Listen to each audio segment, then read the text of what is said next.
my dear students. Today I am going to explain you chapter number 13 from class 7th, and the name of the chapter is Words, Words, Words. In this chapter we will read कि शब्द तो बेटा एक ही होते हैं, लेकिन शब्द के जो अर्थ होते हैं, जो मीनिंग्स होते हैं, वो बहुत सारे हो सकते हैं। एक ही वर्ड्स के कई सारे मीनिंग्स या कई सारे अर्थ हो सकते हैं। So let's start. One evening Ravi went to see David. एक दिन की बात है, रवि डेविड से मिलने गया। डेविड आस्क्ड, डेविड ने पूछा, वेयर इज़ आनंद? आनंद कहाँ है? Isn't he coming? क्या वो नहीं आ रहा है? रवि क्या कह रहा है? आई हैवंट सीन हिम, मैंने उसे नहीं देखा। ही मे कम इन अ मिनट, वो 1 मिनट में आता ही होगा। But if he is with father he may not come at all, लेकिन यदि वो अपने पिताजी के साथ होगा तो वो नहीं आएगा। अब डेविड क्या बोल रहा है? देयर इज़ कम, हाँ वह आ गया। Ravi saw Anand some way away and greeted him. Ravi ने आनंद को कुछ दूरी पर ही देख लिया और उसे ग्रीट किया। ग्रीट करना मतलब बेटा होता है जैसे हम अपने फ्रेंड्स को हाय हेलो करते हैं, गुड मॉर्निंग गुड आफ्टरनून करते हैं, उसे ग्रीट करना बोलते हैं या अभिवादन करना बोलते हैं। But Anand did not answer, लेकिन आनंद ने कोई भी जवाब नहीं दिया। He looked very cross. बेटा यहाँ पर जो वर्ड दिया गया है क्रॉस, उसका मीनिंग होता है चिड़चिड़ा या अनमना या उदास। Okay, was it possible that he was very angry with himself? क्या ऐसा हो सकता है कि वो अपने आप से नाराज़ हो? Hello Anand, how are you? Anand कैसे हो तुम? आनंद फाइन थैंक यू, हाँ मैं ठीक हूँ। Ravi but you don't look like it, लेकिन तुम दिख तो नहीं रहे हो। Why do you like so cross today, तुम इतने उदास या चिड़चिड़े क्यों लग रहे हो? Anand cross, oh these words words words. Cross, अरे ये शब्द शब्द शब्द। डेविड डोंट बी फनी, मजाक नहीं करो। Anand it is a pity. Pity का मतलब होता है बेटा यहाँ पर जो है पीटी का मतलब वो है सिंपैथी, ये एक सिंपैथी है। You are angry with yourself today, क्या आप अपने आप से नाराज़ हो क्या? Ravi come on, what is the matter with you today, क्या हुआ बताओ हमें। Anand it is only this words, सिर्फ ये शब्दों की वजह से। रवि वर्ड्स, आश्चर्यचकित होकर पूछ रहा है, शब्दों की वजह से? आनंद यस, डज वाटर बॉयल, क्या पानी उबलता है? रवि व्हाट अ क्वेश्चन, कैसा सवाल है ये? सर्टेनली इट डज, अवश्य ये होता है। आनंद एट व्हाट टेम्परेचर, और पानी जो है किस टेम्परेचर पर या किस तापमान पर बॉयल होता है? डेविड क्या जवाब दे रहा है? 100 डिग्री सेंटीग्रेड, 100 डिग्री पर जो पानी होता है वो बॉयल होता है। आनंद दैट्स राइट, बिल्कुल सही। So when my neighbour said a minute ago that his blood is boiling, तो फिर मेरी जो पड़ोसियों ने 1 मिनट पहले क्यों कहा मुझसे कि उनका खून उबल रहा है? आई आस्क्ड हिम, मैंने उनसे पूछा। एट व्हाट टेम्परेचर, कितने टेम्परेचर पर या कितने तापमान पर? And he was very angry with me and almost cursed me, तो वो मुझसे बहुत बुरी तरीके से नाराज़ हो गए और मुझे कर्ज करने लगे, मुझे बुरा भला कहने लगे। It is a pity you did not get him, ये एक सहानुभूति है जो तुम नहीं पा सके। Anand do you mean I should have caught hold of him and brought him here, क्या तुम्हें ऐसा लगता है या तुम्हारा ऐसा मतलब है कि मुझे उनके पास जाना चाहिए और उन्हें यहाँ लेकर आना चाहिए? Ravi that is not what David means, ये डेविड का मतलब नहीं है। He says you didn't understand him, उसका ये मतलब है कि तुम तुम्हारे पड़ोसी की बातों को नहीं समझ पाए कि वो क्या कहना चाह रहे थे। आनंद ओ दीज वर्ड्स, अरे ये शब्द। David why you are angry with words, David तुम शब्दों से इतना नाराज़ क्यों हो? Look it is true we cross a road और walk across a playground, but what does Ravi mean when he said that I look cross, देखो ये सही बात है कि हम रोड क्रॉस करते हैं या रोड पार करते हैं और वॉक अक्रॉस मैदान के बीच में से चले जाते हैं। बट इसका क्या मतलब हुआ जब रवि ने मुझसे कहा कि मैं आज क्रॉस दिखाई दे रहा हूँ या मैं आज बहुत अनमना या चिड़चिड़ा दिखाई दे रहा हूँ? Now I begin to understand your difficulty, अब डेविड जो है वो क्या बोल रहा है कि अब मुझे तुम्हारी प्रॉब्लम समझ में आई। क्रॉस कैन मीन 2 थिंग्स, यहाँ पर क्रॉस के दो मतलब हो सकते हैं। You can use it as verb and also an adjective.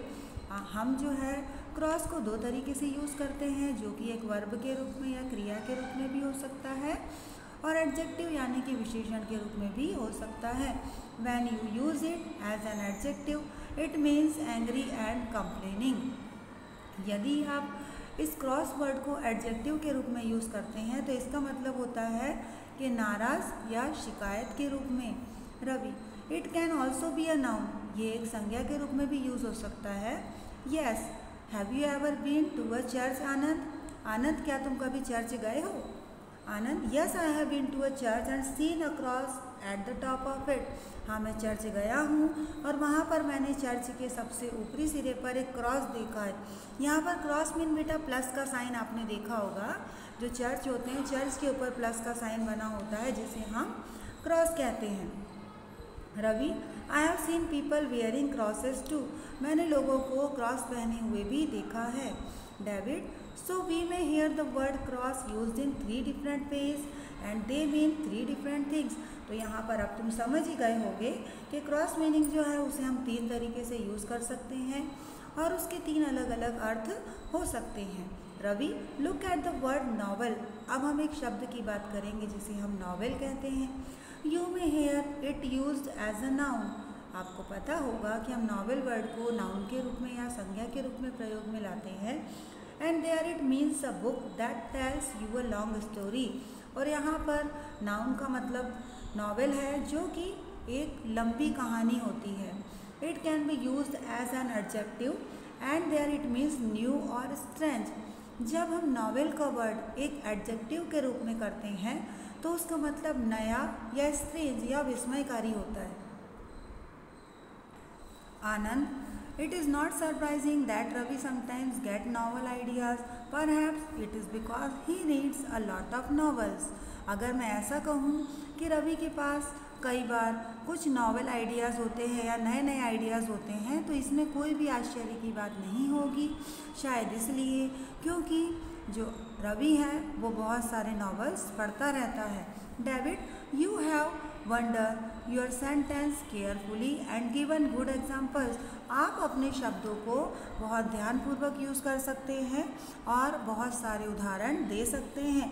Of novel, though reading novels has very little to do with getting novel ideas. जैसे कि नावल को पढ़ना एक बहुत छोटा शब्द है जिनसे कि हम बहुत सारे नावल आइडियाज़ या नए नए आइडियाज़ पा सकते हैं। Ravi, I agree with you. हाँ, मैं आपसे सहमत हूँ। Reading novel is rewarding though novel ideas. हम नावल पढ़कर बहुत सारे नावल आइडियाज़ जो है वो पा सकते हैं। Aren't always the reward. Aren't always the reward. Reward means होता है बेटा इनाम या पुरस्कार। तो अच्छे विचार जो होते हैं उन्हें यहाँ पर रिवॉर्ड या पुरस्कार बोला गया है, क्योंकि जब हम किन्हीं पुस्तकों के ज़रिए या न्यूज़पेपर के ज़रिए अच्छे अच्छे विचार ग्रहण करते हैं और अदर लोगों को भी उन विचारों को बारे में बताते हैं या उन तक उन विचारों को पहुँचाते हैं तो ये किसी भी प्राइस से कम नहीं होता। Anand, you have also worded your sentence carefully. You have used the reward as a verb as well as a noun. आनंद क्या कह रहा है कि तुमने भी तुम्हारे शब्दों का चयन बहुत सोच समझ कर किया है, क्योंकि यहाँ पर रिवॉर्ड का तुमने वर्ब के रूप में और नाउन के वर्ब में दोनों ही रूप में प्रयोग किया है। David, he has cultivated the habit of reading without looking for any reward. अब देखिए, कल्टिवेट मीन्स होता है सिंचाई करना और रिवॉर्ड मीन्स होता है पुरस्कार। तो यहाँ पर डेविड क्या कह रहा है, यहाँ पर कल्टिवेट का मीनिंग सिंचाई करना नहीं होगा बेटा, यहाँ पर कल्टिवेट का मीनिंग होगा बढ़ाना, to grow.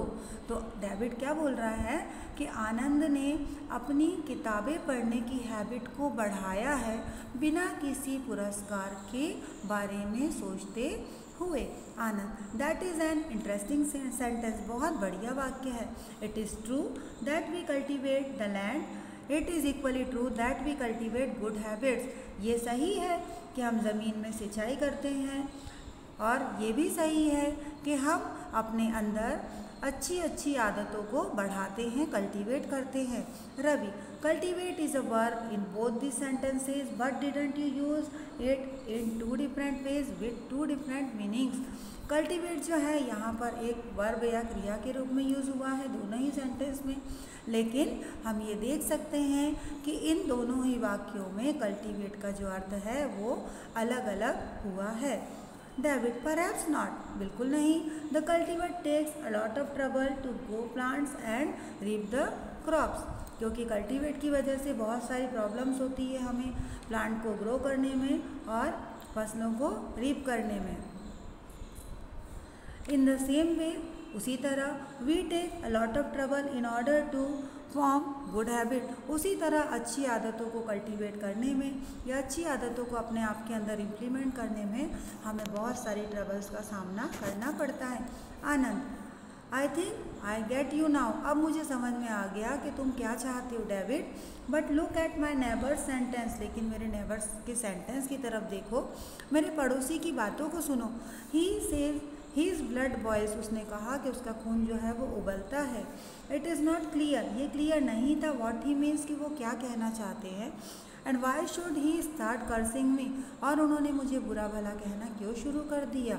When I asked him at what temperature it boys, जब मैंने उनसे ये पूछा कि उनका खून जो है वो कौन से तापमान पर उबल रहा है। Ravi, David, he only meant he was an very angry about something, उनका सिर्फ ये मतलब था कि वो किसी बात को लेकर बहुत ज़्यादा नाराज़ हैं। Ravi, and was it just than that you went and asked him your question about the temperature, और गलत बात ये हुई कि उसी समय पे तुमने जाकर ये पूछ लिया कि उनका जो खून है वो कितने टेम्परेचर पर या कितने तापमान पर उबल रहा है। आनंद, यस आई डिड, हाँ मैंने ऐसा किया। इट सीम्स वेरी फ़नी, ये बहुत मजाक की बात है, इसीलिए तुम्हारे पड़ोसी को बुरा लगा है। यूर ब्लड बॉयल्स, तुम्हारा भी खून उबलता है। But I can't ask you about the temperature, लेकिन मैं आपको तापमान के बारे में नहीं पूछ सकता। Here is something still funnier, a beast and an animal mean much the same thing, ये बहुत मजाक की बात है, क्योंकि एक जो बीस्ट होता है और जो एनिमल होता है दोनों का मतलब बहुत कुछ समान ही होता है। But you can't call an animal a beast every time, लेकिन आप हर समय किसी एनिमल को बीस्ट नहीं बोल सकते। सो बेटा, this was the explanation of chapter number 13 words words words, and I hope कि आपको ये एक्सप्लेनेशन बहुत अच्छे से समझ में आ गया होगा। Thank you.